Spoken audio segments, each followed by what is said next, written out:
Olá, sejam bem-vindas, bem-vindos ao nosso episódio da websérie Saber e Viver, Histórias de Vida. Hoje com o tema Urbanismo e Longevidade.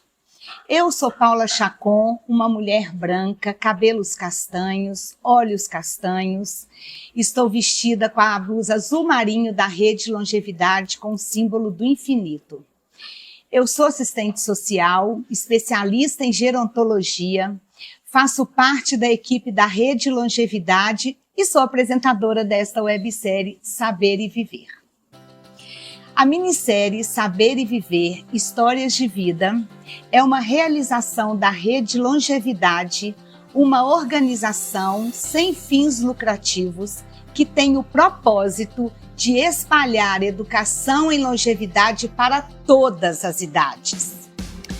Conta com o patrocínio da Elo, da Livelo, da Unimed BH, da XP e do Instituto Votorantim. Conta com o fomento do Fundo Municipal do Idoso, do Conselho Municipal do Idoso da Prefeitura de Belo Horizonte e o apoio dessa cafeteria que deixa esse cenário lindo, Rua do Jasmim, em Belo Horizonte. A websérie Saber e Viver de 2024 tem como tema transversal Histórias de Vida. Mas por que histórias de vida? Porque nós vamos trazer aqui, e já trouxemos ao longo dos outros episódios, histórias de pessoas 60 mais que toparam gravar conosco um pedacinho da sua vida que diz respeito ao tema de hoje, urbanismo e longevidade. E mais uma vez a gente quer agradecer a todos vocês que toparam estar conosco e contar as suas histórias para nós. Muito obrigada a vocês. Nesse episódio receberemos Gabriela Zubelli. Gabriela é arquiteta, especialista em acessibilidade física, cultural e neuroarquitetura. Mestre em arquitetura e urbanismo pela Universidade Federal do Rio de Janeiro.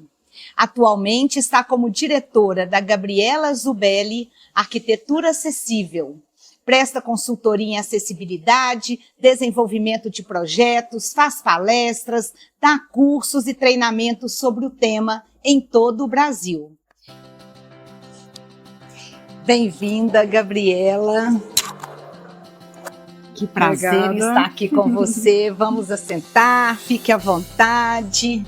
Gabriela, prazer demais te receber aqui. Vinda do Rio de Janeiro, gente, olha que bacana. É uma honra te receber do Rio de Janeiro aqui com a gente para a nossa gravação. Muito obrigada por você ter vindo. Obrigada pelo convite também. Pois é, tomara que você goste. Nós vamos bater um papo super gostoso aqui sobre urbanismo.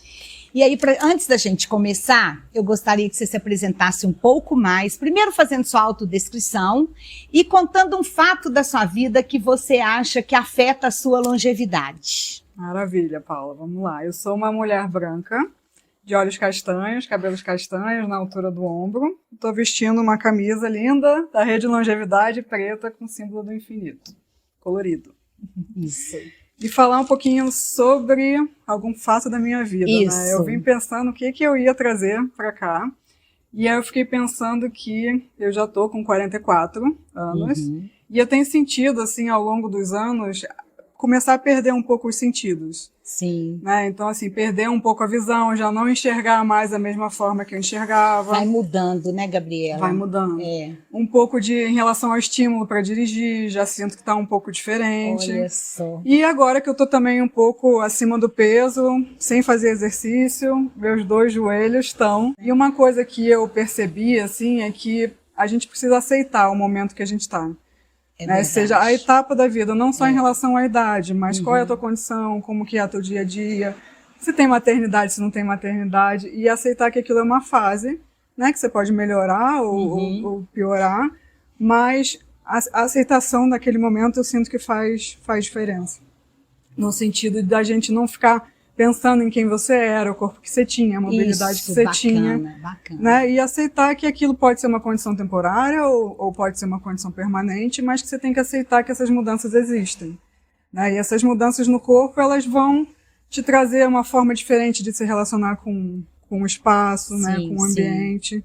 E agora eu estou sentindo o joelho, né? Não é que fique isso, né? Eu vou fazer um tratamento. Não precisa ficar para o restante da sua vida. Mas eu começo a observar dificuldades no dia a dia, de mobilidade, de entrar no carro, de subir uma escada, né? Diferente de uma pessoa com deficiência que já tem uma condição ali permanente, por exemplo. Então essa condição temporária, ela faz com que a gente repense também, né? Repense prioridades, repense, né, como que você está lidando com o teu corpo, com as condições do dia a dia, para trazer mais qualidade de vida. Então, eu estava fazendo exercício, parei, porque achei que não estava adiantando, e aí agora veio tudo. Aí o corpo estava falando, ó, estava adiantando sim, né? Você que não estava sentindo. Você não estava acreditando, mas estava funcionando, né? Alguma coisa estava funcionando. Agora parece que deu prazo de validade, e aí eu comecei a sentir os dois joelhos, né? Então, assim, eu sei que isso é uma coisa que pode ser da idade, pode ser do sobrepeso, pode ser uma condição permanente ou temporária, né? Mas, assim, é aceitar que o que era antes não é mais agora. Eu fico vendo, assim, no envelhecimento, o tanto que a questão da aceitação das nossas limitações é importante, né? Até para a gente prevenir quedas e tudo mais. E você, com a sua história, você traz algo que tem tudo a ver com o seu tema, que é como que nós vamos circular nas cidades, né? Como é que as cidades estão preparadas para receber as pessoas idosas, né? E aí, quando vem alguma dificuldade de mobilidade, é como que isso fica mais difícil ainda da gente aproveitar a cidade. Então, fala para a gente um pouquinho sobre o seu tema, o que é urbanismo e a relação do urbanismo com a longevidade. O tema é urbanismo e longevidade, está dentro do núcleo Vida Inova, né? E a Vida Inova, ela traz essa lente da inovação no curso da vida, né? Com uma perspectiva de trabalhar temas como urbanismo, como mobilidade, cidade, tecnologia, e sempre pensando nessa relação com a pessoa idosa, com as questões das deficiências, né, trazendo a pessoa para usar a cidade. É isso aí. E o urbanismo? Conta pra gente. O urbanismo, ele vai falar sobre tudo que tem a ver com pensar a cidade. Então, ele tem a ver com o planejamento, com a organização, com os recursos que a cidade traz e também o que não traz, né? Então, é esse planejar para a gente trazer qualidade de vida para todo mundo que mora na cidade.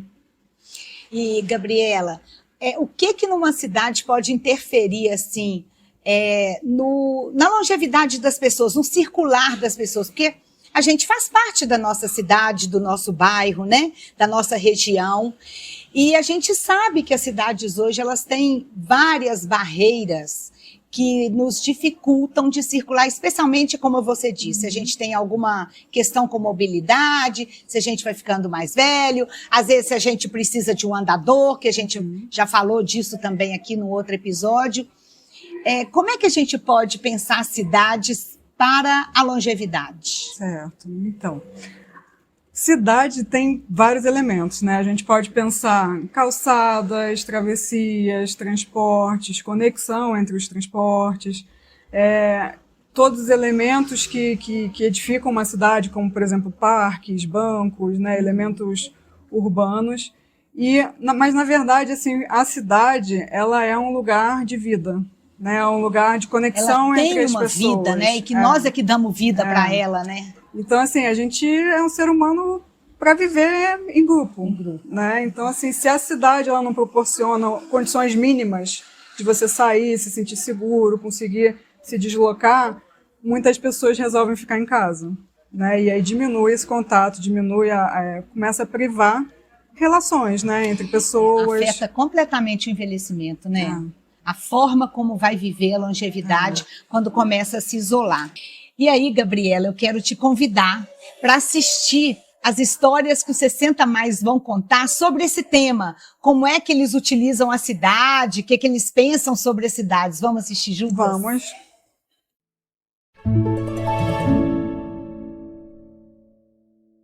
Sobre acessibilidade, eu diria o seguinte, que a prefeitura pode ajudar muito o idoso, no momento em que ela preservar as calçadas, colocar calçadas mais baixas, é necessário que tenha mais facilidade. As ruas estão escorregadias, a prefeitura não consegue exigir que todos os donos façam o calçamento adequado, porque não consegue. Eu acho tudo muito precário. Tem que crescer muito, tem que evoluir muito para esse cuidado com o idoso, né? Acessibilidade, tanto no ônibus como no transitar mesmo, transeúte, atravessar uma rua, o sinal não dá tempo do idoso, por exemplo. Se ele tiver um problema de mobilidade, então, dificuldade para caminhar, aí que não dá, o sinal não dá tempo, né? Muito mais rápido. Né, pode. Outro dia me dando aflição quando eu vejo uma pessoa de bengala para atravessar a rua, que eu sei que o sinal não vai dar tempo. Né? Então, assim, eu acho que falta muito a questão do respeito, a questão mesmo do poder público, né? De criar acessibilidade para essas pessoas, facilitar, para subir no ônibus. É muito alto, as pessoas não dão conta. Às vezes o motorista não espera. Acontece muitas pessoas caírem, machucar, ficar com o braço preso na porta, essas coisas. Tem muito isso, mesmo dentro do ônibus de cair. Tem muitos motoristas que são legais. Espera, né? Uma criança, uma pessoa sentar com uma criança, um idoso, tudo, mas tem uns que não esperam. O respeito também, de falar, esse pé na cova, para quem todo dia está saindo de casa, devia estar dentro de casa fazendo alguma coisa, está aí atrapalhando os outros. A gente vê muito isso ainda, né? É muito triste ver isso. Eu não vejo ainda muita preocupação com isso, isso é muito raro, né? Muito raro.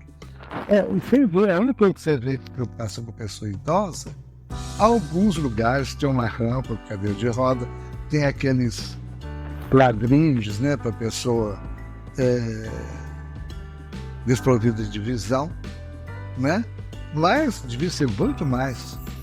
Afinal de contas, são pessoas que sempre deram de tudo para viver dignamente, a maioria das pessoas, né? Que infelizmente eles colocam só coisa negativa. Um país mais desenvolvido que o nosso pode ser que sim, mas aqui no Brasil, a rua você vai andar, a calçada tem lugar que nem calçada tem. Obstáculo em cima do outro.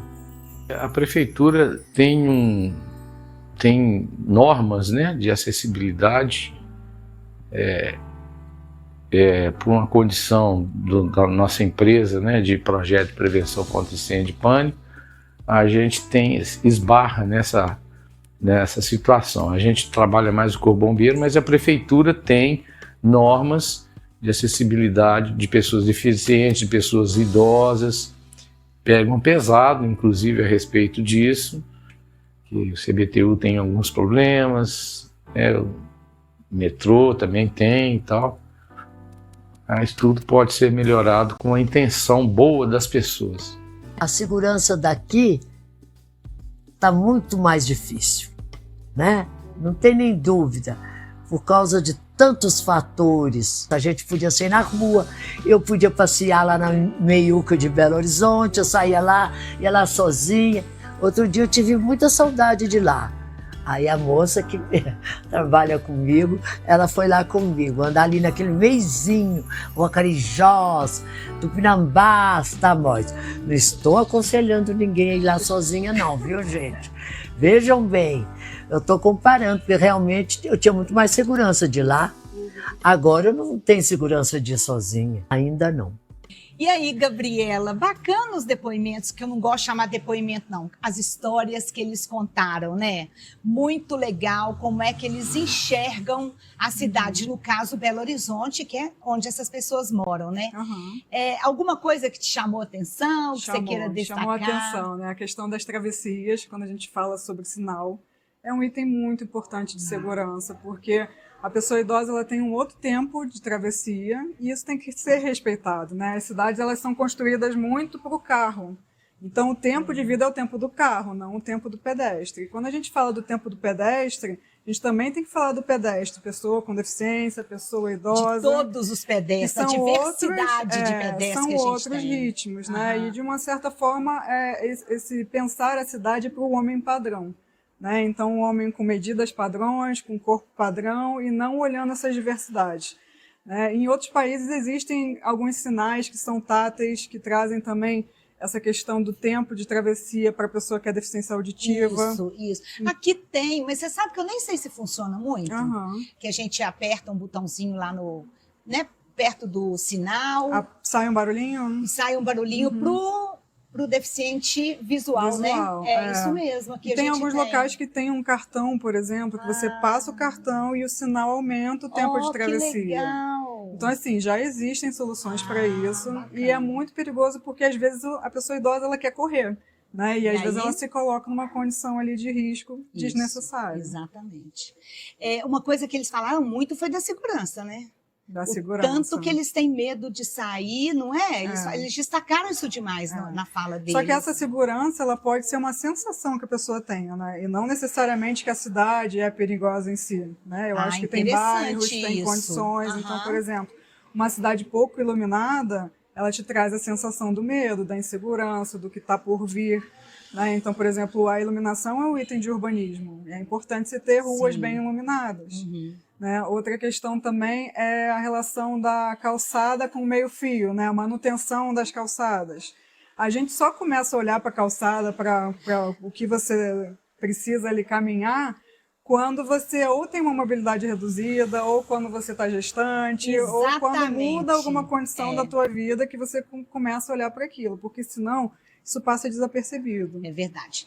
Então, Gabriela, eu acho que você chama atenção para coisas que, como você disse, só quando a gente está em dificuldade de mobilidade que a gente percebe, né? E agora uma coisa eu queria te falar que me chamou a atenção demais, foi no depoimento de uma pessoa, de uma mulher, e que ela fala assim: eu era doida para ir no Centrão, eu já fui muito no Centrão de Belo Horizonte, e eu tinha muita saudade de lá. E aí ela arrumou uma estratégia para ir lá, para matar a saudade, ela arrumou uma pessoa para levá-la. Para se sentir segura, para dar apoio. E até para a família também ficar mais tranquila. E ela foi ao centro da cidade, e a alegria dela de ter retomado essa ida lá. É uma forma do idoso usar a cidade, né? Sim, e aceitar também ajuda, né? Que eu acho que isso é importante. Seja de um recurso, de uma cadeira de rodas, de uma bengala, de uma pessoa, de um cuidador. Porque muitas vezes você deixa de viver a cidade por algum medo, algum receio. E quando você tem ajuda, você se permite ir experimentar o espaço, viver, né? Relembrar memórias, relembrar espaços e reviver também, né? Ter o seu momento ali daquele espaço, naquele momento, né? Vendo a evolução da cidade, vendo a vida passar, né? Ficar ali sentado olhando o movimento, né? Eu fico vendo assim, às vezes eu saía com meu pai, que às vezes ficava mais tempo só ali naquele bairro dele, né? Ou com ele, ou com a minha mãe, e eles falavam assim: nossa, como que aqui tá diferente. Eu já passei tanto por aqui, agora como que Belo Horizonte mudou. Olha que bacana isso, assim. E às vezes a gente passa por pontos da cidade e eles vão contando história. Ah, que eu vivi isso. Isso é fantástico. Não é legal? São memórias vivas daqueles espaços. Do espaço. Que a gente não tem isso documentado, não, né? Às vezes uma coisa que aconteceu ali. E você está falando isso, me veio uma ideia aqui. A gente, como liderança, né? Pró-longevidade, que trabalhamos com pessoas idosas, podemos resgatar a história da cidade através dessas pessoas, né? Valorizando o saber deles. Acho isso muito bacana. Isso é fantástico, né? Isso é muito interessante. Já que nós estamos falando de história de vida, a história de vida, a história da cidade faz parte da história da nossa vida. São pessoas, né? Que estão vivendo aqueles espaços. Agora, quais outros espaços as pessoas idosas podem utilizar, devem utilizar, que às vezes está perto de casa? O que você diz assim de dicas para essas pessoas usarem a cidade? De dicas de querer sair de casa? De querer sair, para onde que elas podem ir? Eu não conheço BH, né? Sim, mas no geral... Falando de cidade, eu acho que assim, o caminhar, ele te traz uma experiência. Seja para onde você for. Você vai ver pessoas, você vai ver movimento, você vai ver uma padaria, um café, algum movimento. E tem alguns teóricos que eles falam disso, né? De você se permitir se perder na cidade para vivenciar a cidade. Que bacana. Então, assim, não ficar limitado a caminhos que você sempre faz, de repente, ir para a padaria por um outro caminho, experimentar um outro espaço.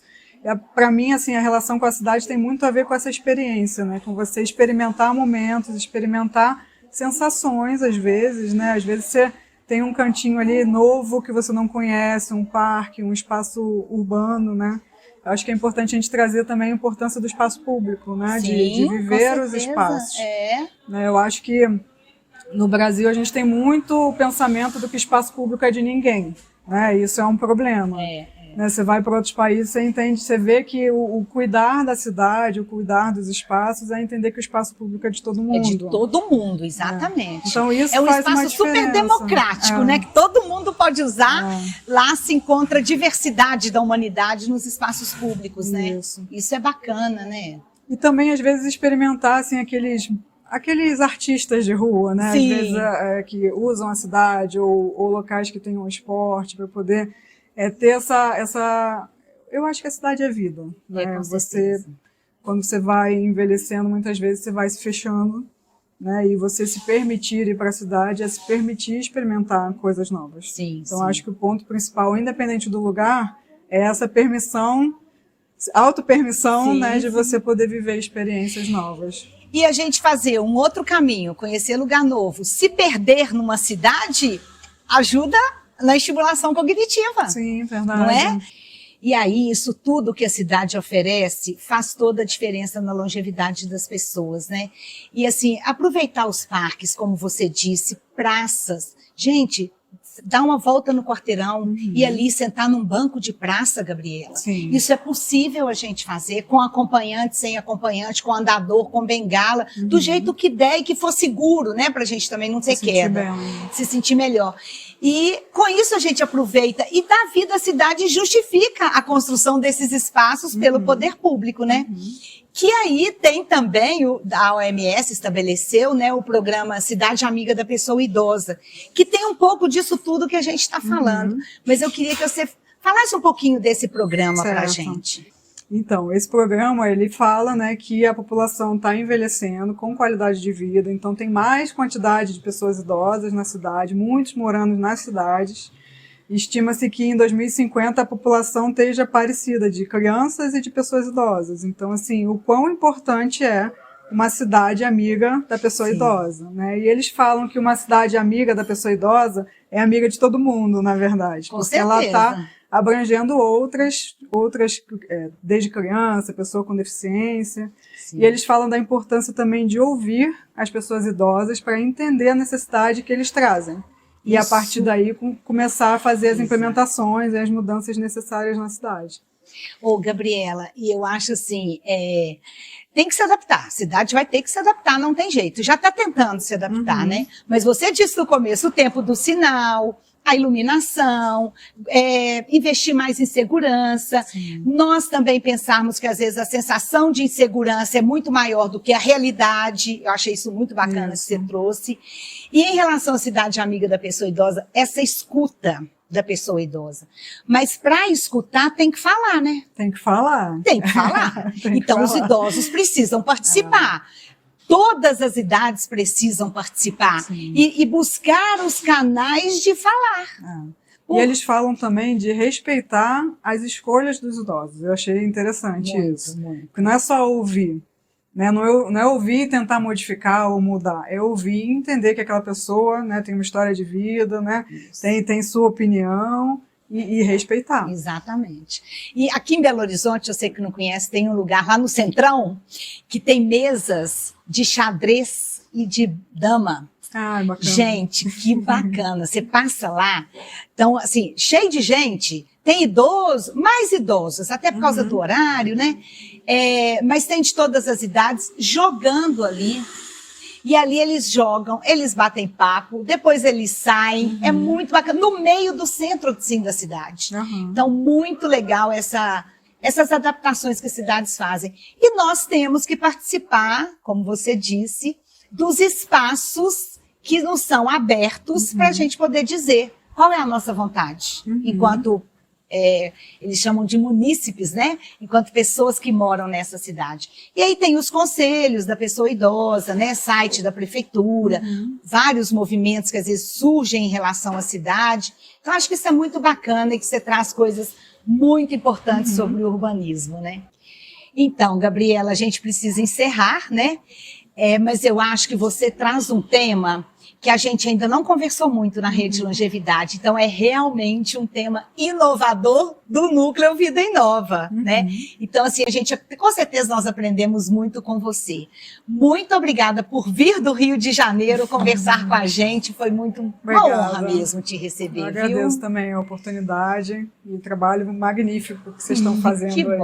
Que bom que você está gostando, né?